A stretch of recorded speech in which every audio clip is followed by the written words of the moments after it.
everyone! My name is Jenna, but you guys can call me Jen. Welcome back to my channel, or welcome if you're new. Hi, hello! Welcome to a little video that I am going to be calling So You Want to Get Into Fantasy, but we're going to fill in that prompt together. I have done very general ones, so if you want more specific ones, please leave them in the comments and I will do it in another video.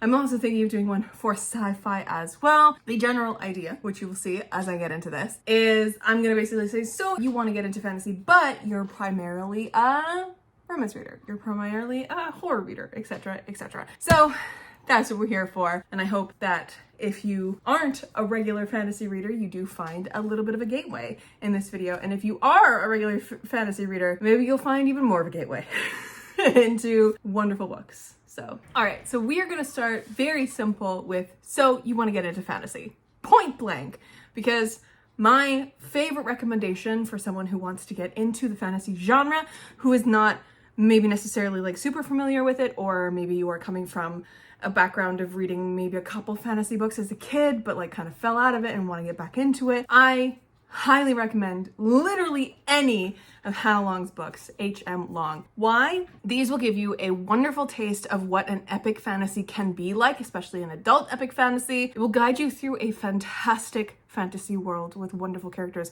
without overwhelming you with a huge cast of characters that span eons and eons of empires and vast spaces. This follows just Hessa as she is struggling to get back in her god's good graces after some shit goes down and she ends up getting caught up in a god war.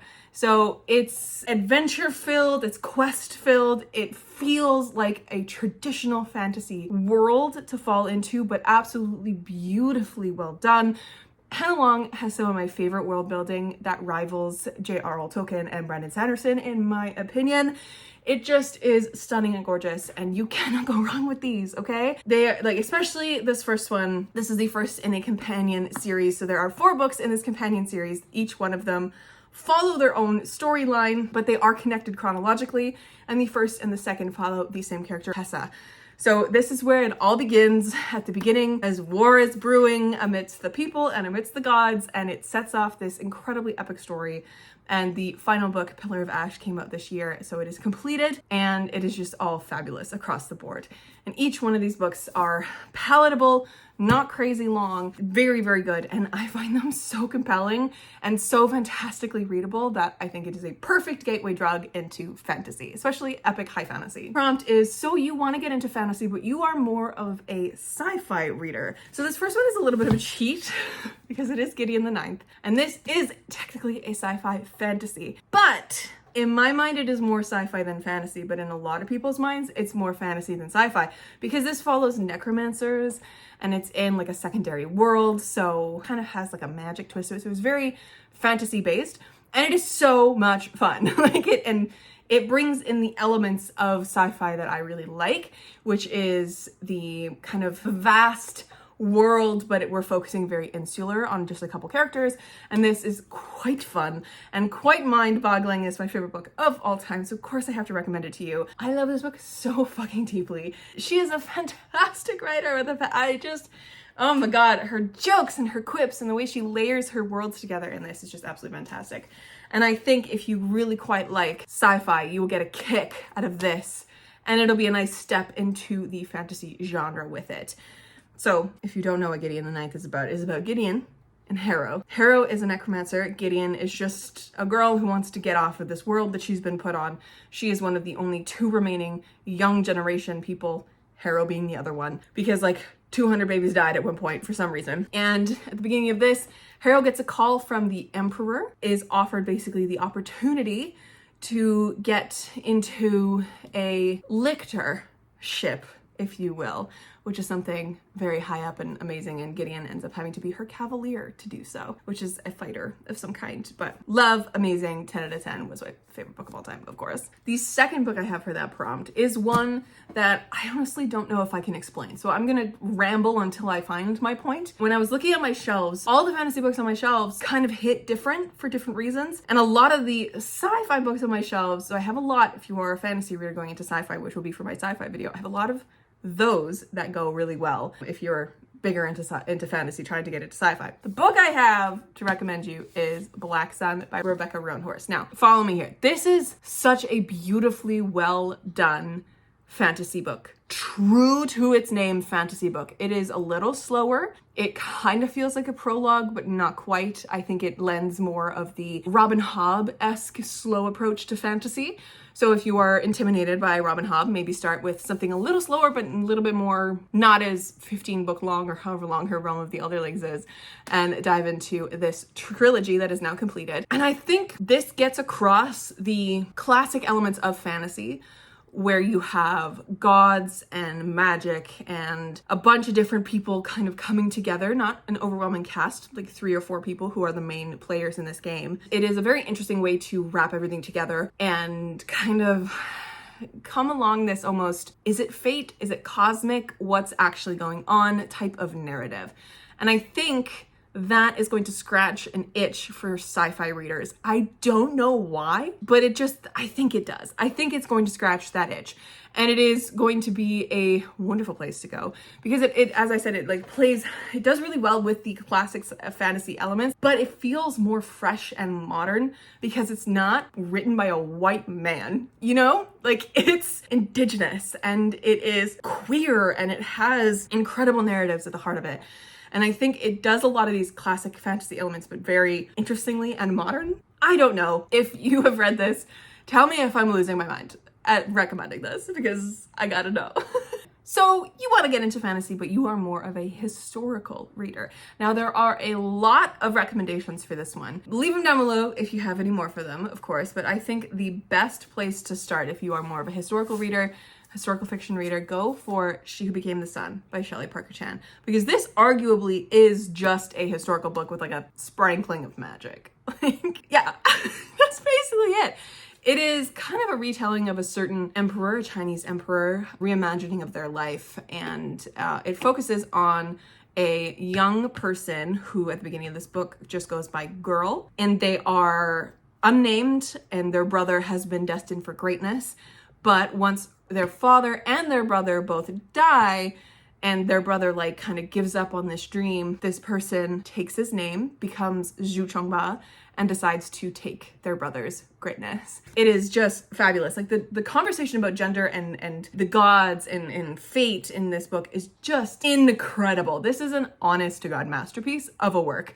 And the completed duology, which is also completed, I love that so far it's been all completed works, except for The Locked Tomb. We are still waiting for book 4. The second book is also fantastic. Not quite up to par with this one. I think it deserved to be a trilogy in my opinion, but it is absolutely phenomenal. And I think it does a historical retelling mixed with fantasy very, very, very well. I highly recommend it if you are more of a historical reader. Now, kind of leaning into that direction. So you want to get into fantasy, but you are more of a dark academia girly. You're more of a thriller girly. Like, you're more of a girly who's out here for the darker narratives. And you find that most commonly in dark academia as a genre and but the literary side. So go to the fantasy side, babies. Go to the fantasy side because let me tell you, there's some great picks on the fantasy side. So we have Babel by R.F. Kuang and Blood Over Brighthaven by Emma Wang. They are both fantastic. I will put a little caveat though, that if you find very academic heavy texts or text, I've heard people describe Babel as like a history book and it's very much not. It was so interesting to me and totally the opposite of a history book, but they're so good. But if you do find a lot of like academic heavy learning and discussing and philosophizing, maybe stay away from Blood Over Brighthaven because that is very heavily like that. And I'd go for more Babel. Even then, it's kind of interesting, but these are fantastic narratives that question the institutions around us and tear them down from the inside. And I think they're both fantastic. So Blood Over Brighthaven follows a young woman mage, the first woman high mage in this world, and a refugee from outside of the protective bubble protecting this entire city. They end up working together. He becomes her like apprentice assistant type of thing. She ends up teaching him a lot about magic. And together they discover a lot of harrowing, terrible shit about the magic in this world and tear it down together. And in Babel, we follow a young Cantonese boy who is taken from his dead mother's side by this man and raised to essentially be this brainiac tool of this man to go to Oxford and do this very specific magical thing. And it is a very intense look at linguistics, the stealing of cultures, and of course R.F. Kuang is fantastic at including very hard-hitting narratives about war, and especially if you guys have read her Poppy War series, that kind of is reflected in here as well. There's heavy themes of racism, heavy themes of colonialism, all that good stuff, and it definitely questions things and breaks things down. So highly recommend this because you can never go wrong with a little bit of magic tied into your dark academia. I did mention thrillers there, and I do actually kind of recommend like dark academia as a genre for those who are interested in thrillers, because in my head, dark academia is like one step away from a thriller in a lot of books that are out there. Like The Secret History by Donna Tartt, which I couldn't get through because it was bad. I'm sorry. It is more of a like a tense, there's a murder, right? There's a lot of murders in dark academia books, but there's a difference between a true dark academia book, which is a commentary on institutions and tearing them down, and just like 5 college kids are coming back for a college reunion and have to solve a murder that happened 15 years ago. Like there's a difference. But I think if you like those darker themes of a thriller, try dark academia. That kind of a thing.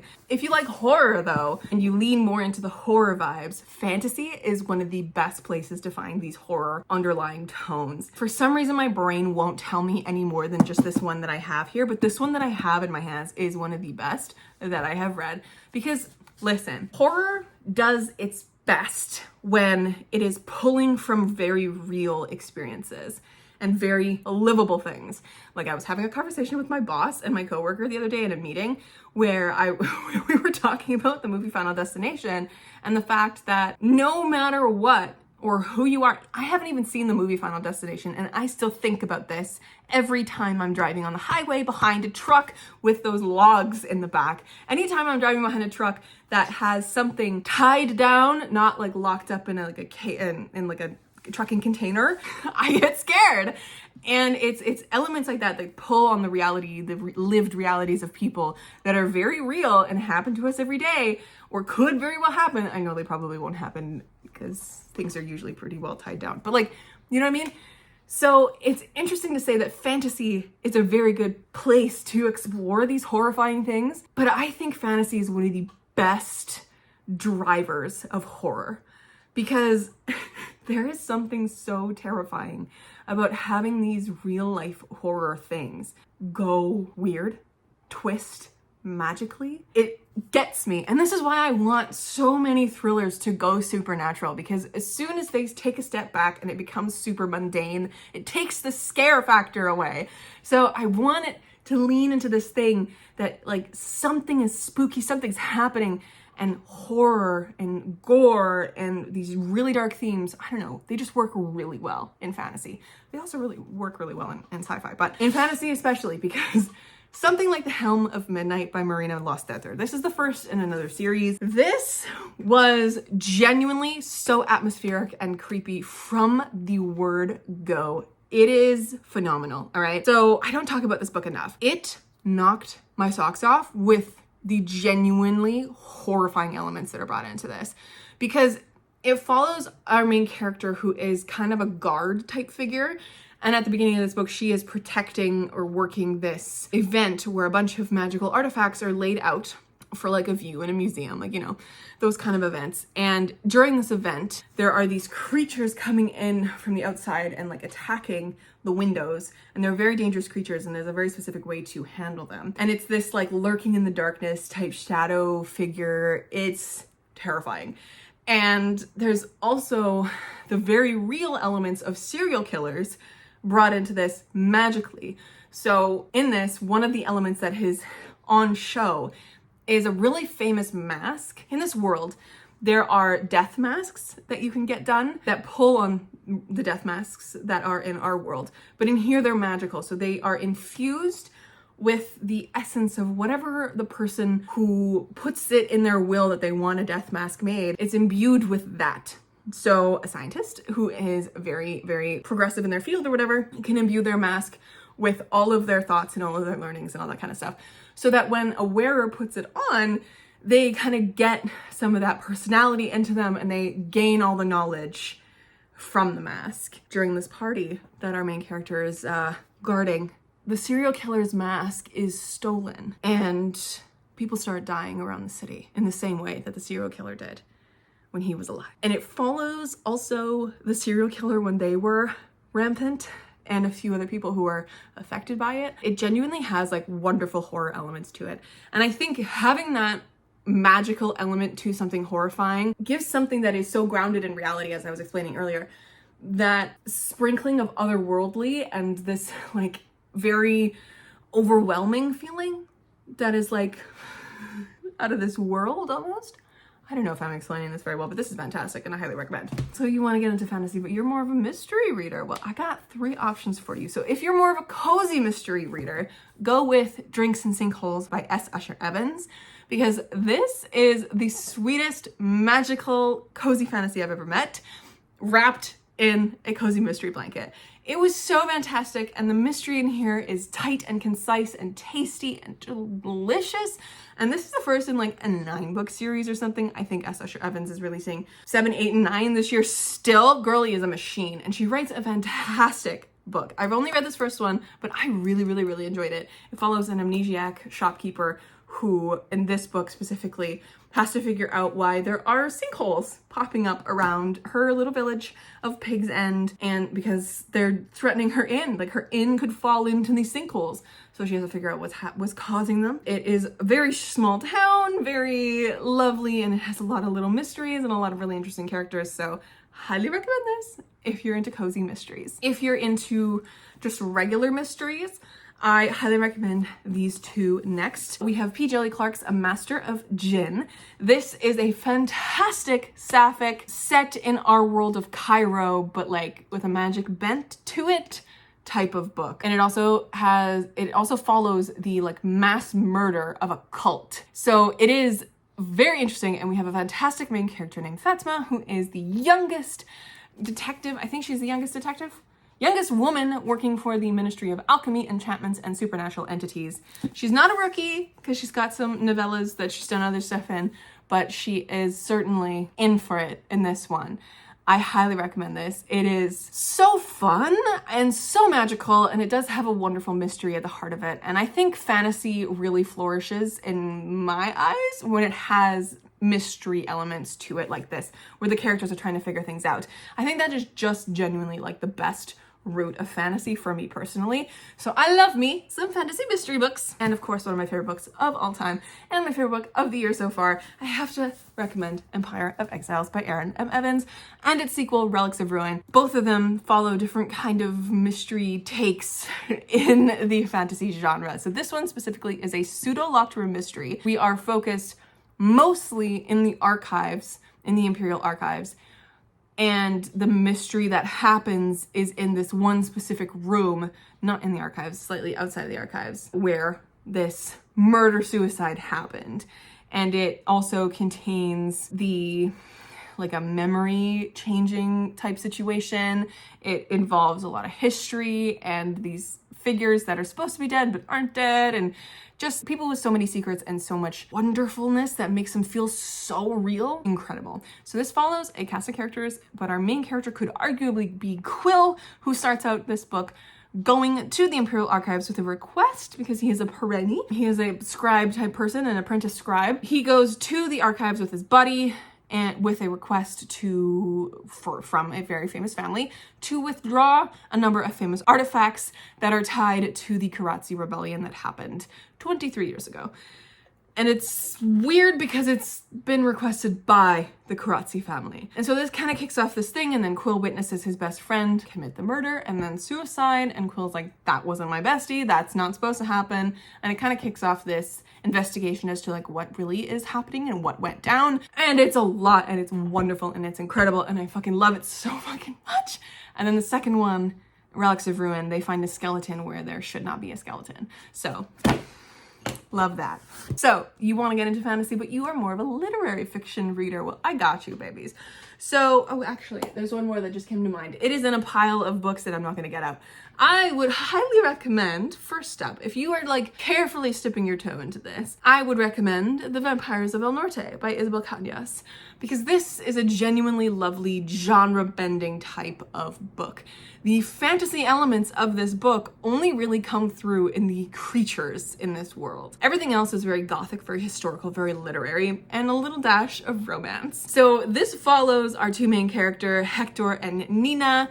As 9 years prior, Hector believes Nina to be dead because she was attacked by a creature in the middle of the night. He runs away because of this. He just can't come to terms with her being dead.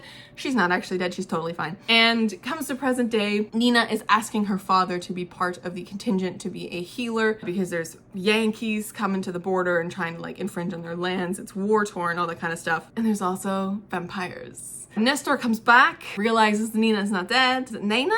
Nina or Nana? Can't remember her name exactly. They end up getting stuck together on a quest. He's determined to help her get home after this disastrous battle. And so they like kind of come home together, and that's when the romance starts and all that kind of stuff. It's beautiful, it's wonderful, and incredible. And the vampires were very good. And the horror elements, again, were very, very good in this one. So this one's very genre bending. This works for historical, this works for literary, this works for the horror people, all of it. Besides that, I would highly recommend The Spear Cuts Through Water by Simon Jimenez for anyone who's a literary fiction reader. Because in my mind, the literary fiction girlies are reading books that are lyrical, beautifully written, a lot more hard-hitting, a lot more brain power using books. And this one hits those notes. It's a beautifully told story that is told through second person, first person, and third person all at once. It plays with narrative, it plays with story and the weaving through of this you narrative, being told a story by your grandma that's also being told on stage, that is also being told by these two characters going through the story. And it follows these two characters as they're trying to get a spear with the aid of June, a guard broken by his guilt-stricken past, and Kima, an outcast fighting for his future. The god escapes from her royal captivity and flees from her own children, the triplet terrors who would drag her back to her unholy prison. So it's like a 5-day pilgrimage of bringing this god to a certain safety and getting the spear where it needs to go. It's beautifully written. Highly recommend this. And it is just, it's something else to wrap your mind around and to really sink into the story, because Simon Jimenez in this book reaches a peak of storytelling that I have never read before. And I think it is fabulous. In that same vein of the literary fiction people reading books that are a little bit more intense, and a little bit more juicy, and have a little bit more things going on, I would honestly recommend The Fifth Season by N.K. Jemisin. Because, listen, if you've heard people say that this book is scary or that this book is intimidating for very varying reasons, I would ignore those statements. Because yes, N.K. Jemisin is a storytelling master and a world building master and a fantasy master of an entirely different caliber than so many fantasy books on the shelves these days.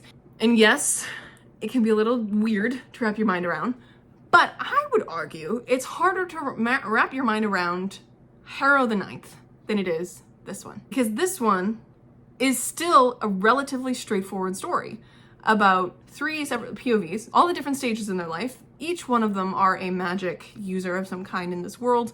There are origins who have the power to kind of control the earth in different kind of ways. They have very earth elemental powers, if you will, earth bender powers, if you will, if you want to pull in Avatar: The Last Airbender. It is a very power hungry world. It is a very broken world. But we're following each of these 3 characters and each of these 3 POVs, where the main one, Esun, who is also the you POV, is trying to find her daughter after her husband just murdered her son. It is intense in that way, but I think it is so fabulously well done and has a beautifully lyrical sense to it in N.K. Jemisin's writing and her play with narration and narrative and weaving these 3 stories together to create what she does by the end. I think this would be something that literary fiction people could really sink their teeth into and really fall in love with, because this is just fabulous. And I don't want, every time I hear someone say that this is like a scary book, it's not scary. Like, it's not like super big for a fantasy book. It's just because you're scared of N.K. Jemisin's prowess, and you shouldn't be, because she's a master for a reason. She's really good at what she does. They're waiting for you. These beautiful, wonderful, incredible stories are waiting for you. Anyways, that's a little high horse. But yes, I do think that this would be a fantastic pick for someone who is more of a literary, hard-hitting, intertwined story type of reader. All right, this is the one that you have all been waiting for. I know this is the one you've been waiting for, which is why I've saved it for last. So, you want to get into fantasy, but you are more of a romance reader? I got you. And I got different types of romance readers, all right? So, first, if you are more of a romance reader who likes the less happy stories, more of the literary leaning romances, if you will, the ones with more compelling, deeper, feelings filled vibes, I would suggest you find something a little bit more atmospheric in your fantasy. And I would go with A River Enchanted by Rebecca Ross. This is a fantastic book that looks at two separate romances in this book as well, that are just, one of them is my favorite and the other one was, I could take it or leave it, but I know a lot of people really love it. But this specifically is so romantic in the way it's told, because it is such an atmospheric, beautiful time to be wrapped in these pages. And I honestly would highly recommend that for a romance reader, because I think you would really fall in love with it and fall in love with the story. And it is a little bit simpler to grasp than a high fantasy, for example, because this follows more of a like elemental based story. So it follows Jack Tamerlane, who is a bard, and Adara, his childhood nemesis who turns lover. It follows Adara's uncle. There's someone else that it follows with him and his wife as well. Jack is drawn back to the homeland, to the island of Cadence, because young girls are going missing, like little girls, like 5-year-olds, 6-year-olds, 7-year-olds. And he is believed to be the only person who can help this, because he is the only bard, and bards have a very specific kind of magic who can talk to elementals in that kind of way. But I highly recommend this for that specific kind of romance reader, someone who is more into the romance of it all. Someone who is in it for the rom-com of it all, try That Time I Got Drunk and Saved a Demon by Kimberly Lemming, or any of the Mead Mishaps books that Kimberly Lemming has put out. These are funny, totally does not take itself too seriously type of books. They read like a rom-com, kind of set in a weird little D&D-esque quest. They're funny, they're sexy, and I think they're genuinely a fun time for someone who is more of a romance reader, a rom-com reader, I should say. This one specifically follows Cinnamon as she gets roped into this quest by this demon man to go and free them from their supposed benevolent ruler. And that's all I'll give you for this one. If you are a romance reader who wants more of the drama, more of the push and pull vibes, you might want to pick up more of a romantasy. Now, I am not a romantasy girly. I have not read many, and the ones that I have read didn't really do it for me, to be honest. But something like A Broken Blade by Melissa Blair, or The Jasad Heir by, I don't remember the author's name, I apologize.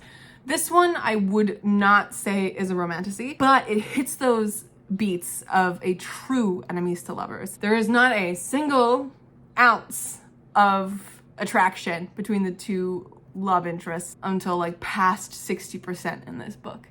And it is a true enemies to lovers, because I think enemies to lovers can only be properly done in a fantasy book, because if you're telling me that these two office co-workers are enemies to lovers, then they're not. Unless he's a serial killer in disguise. Like, no, I want the threat of peril to be a proper enemies to lovers. You know what I mean? So that's just my opinion. The Jasad Heir is a very good one. That one is also very political though. So if you're into something a little bit more fantasy leaning, go with that one. Anyways, Broken Blade by Melissa Blair is the first of a quartet, a saga, if you will, the Halfling saga, where we follow our main character who has many different kind of issues going on. She's got alcoholism going on, she's got mental health issues, that kind of stuff. She is an assassin and a spy for the kingdom. She finds out at the beginning of this that there is this shadow figure literally called the shadow, that she must hunt down. But when she tries to hunt this shadow down, the shadow offers her a different reality and a truth about the kingdom that she's living in. And she must decide whether or not she's going to just kill the shadow and keep living her reality, or if she's going to do something about it. And it does have those romantic-y vibes. It has the romantic plot line you expect. And I definitely think it is very easily readable and compelling. A lot of people really, really enjoyed this. So I recommend this. These lean more into the cozy romances. First, we have Sword Heart by T. Kingfisher. I think this is one of her best books out there, my friends. This is an impeccable cozy adjacent romance fantasy book, okay? And it's not a romantasy in my head, but it is a romance fantasy book, because I could debate this forever, but there is a connotation with the word romantasy that has been coined by the internet. There is a connotation that comes with those kind of books, that it's like smut just wrapped in high fantasy, that a fantasy book with a romance main plot line like Sword Heart being called a romantasy does it a disservice, because people put this connotation on it. But this is a romance fantasy book, and it is wonderful. It is wonderful. Like, this is what I mean. The last book that I'm going to recommend is my own book, Hi. And this is also a romance fantasy book. It is not a romantasy, because it just, the word romantasy just doesn't fit these. You know what I mean? They're both cozier fantasies. They're both softer fantasies. I will say Sword Heart does have a little bit more teeth going on, but it follows Hala, who at the beginning of this is trying to escape a family who's trying to rope her into an arranged marriage so they can get the wealth that she just inherited from her great uncle. She cannot see a way out of this. They have literally locked her in her room until she agrees to marry her disgusting cousin. She cannot see a way out of this, so she decides that she's going to off herself with a sword in the room because her uncle was a collector of goods. She unsheaths this sword, and out pops Sarkis, an immortal man who has been enslaved in this blade. And he takes it upon himself to protect his new mistress, and they fall in love. And it is the best take on the bodyguard trope that I have ever come across. Like, Girly can write, T. Kingfisher can write a fucking bodyguard trope like none other. It is so good, okay? It's my favorite. This one and Nettle and Bone, two of my favorite books that she's ever written, and some of the best bodyguard, like, man who does not think that they are good enough for this woman type of trope, yet they will protect her until the end. I love it so much. I love it so deeply. The banter in here is incredible. It is lovely, lighthearted, and it is such a fun little quest novel with these two people who are just destined to really fall in love with each other, and it makes my heart so happy. And of course, my book, A Second Story. I'm recommending this to you specifically if you are a romance reader, because this don't go into this expecting spice, because there's no spice in my books, at least the ones that are out now. The novella that I'm coming out with this Christmas season has spice. It has smut, if you will.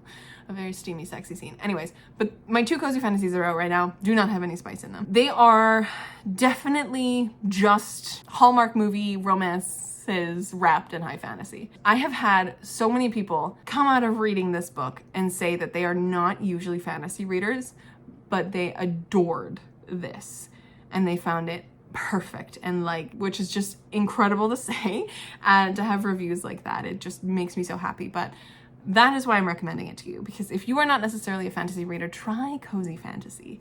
If you love the romance of it all, the atmosphere of it all, finding a narrative that you know is not going to be super stressful because it's going to have a happily ever after, go with a cozy fantasy. That kind of is wrapped up in the genre a little bit, at least the comfort of knowing it's not going to be super high stakes. And that is what my book will give you. And it also comes with romance wrapped in it. And you can go for the second book too, which is a slow burn sapphic romance too. So there is that. Anyways, my friends, that is all I have for you today. Again, leave me some comments down below if you want me to go more specific with this prompt of, so you want to get into fantasy, but, and I will try and find some books I can recommend to you. If you have more to provide for these prompts, please leave them down below, and we'll just keep this book recommending train going. I will catch you in another video very soon. Stay kind and keep on reading.